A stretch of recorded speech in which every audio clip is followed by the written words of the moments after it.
பெருநாள் விழா என்ற தலைப்பில் பேச வருகிறார் முகமது சகில்.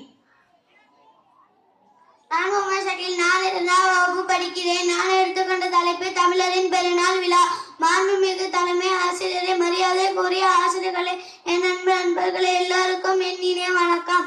தமிழரின் பாரம்பரியத்தையும் பண்பாட்டையும் உழைப்பின் மகத்துவத்தையும் எடுத்துக்காட்டும் பொங்கல் திருநாள் விழாவில் பேசும் இந்த அரிய வாய்ப்பு எனக்கு அளித்த அனைவருக்கும் முதலில் என் மனமார்ந்த நன்றியை தெரிவித்துக் கொள்கிறேன். பொங்கல் என்பது வெறும் ஒரு பண்டிகை அல்ல, அது உழைப்புக்கு போற்றும் திருநாள், இயற்கைக்கு நன்றி சொல்லும் திருநாள். நம் நாட்டில் விவசாயம்தான் முதன்மை தொழில். உழவர்களுக்கு உழைப்பினால் தான் நமக்கு உணவு கிடைக்கிறது. அந்த உழைப்புக்கு மரியாதை செலுத்தும் நாளே பொங்கல். பொங்கல் திருநாள் 4 நாள் கொண்டாடப்படுகிறது. முதல் நாள் போகி. இந்த நாளில் பழையவற்றை விட்டு புதியவற்றை வரவேற்கிறோம். இது நமக்கு கெட்ட பழக்கங்களை விட்டு நல்ல பழக்கங்களை வளர்த்து கொள்ள வேண்டும் பாடத்தை கற்று தருகிறது.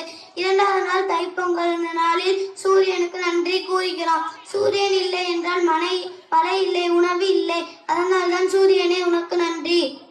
3வது நாள் மாட்டுப்பொங்கல். 3வது நாள் மாட்டுப்பொங்கல். விவசாயத்தில் உழவர்களுக்கு துணையாக இருக்கும் மாடுகளை போற்றும் நாள்.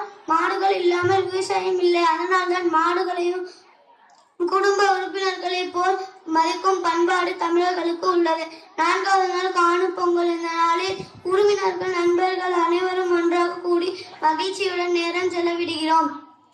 ஒற்றுமையின் முக்கியத்துவத்தை இந்த நாள் நமக்கு உணர்த்துகிறது. பொங்கலோ பொங்கல் என்று பொங்கல் பொங்கும் போது நம் உள்ளங்களும் மகிழ்ச்சியால் பொங்க வேண்டும். எல்லோருக்கும் பொங்கல் திருநாள் நல்வாழ்த்துக்கள். நன்றி. Wow, super Shakil, super. ரொம்ப அழகா சூப்பர். நிறைய விஷயங்களை பொங்கலை பத்தி எடுத்துருந்தீங்க. நன்றி. I love you. Clap your hands.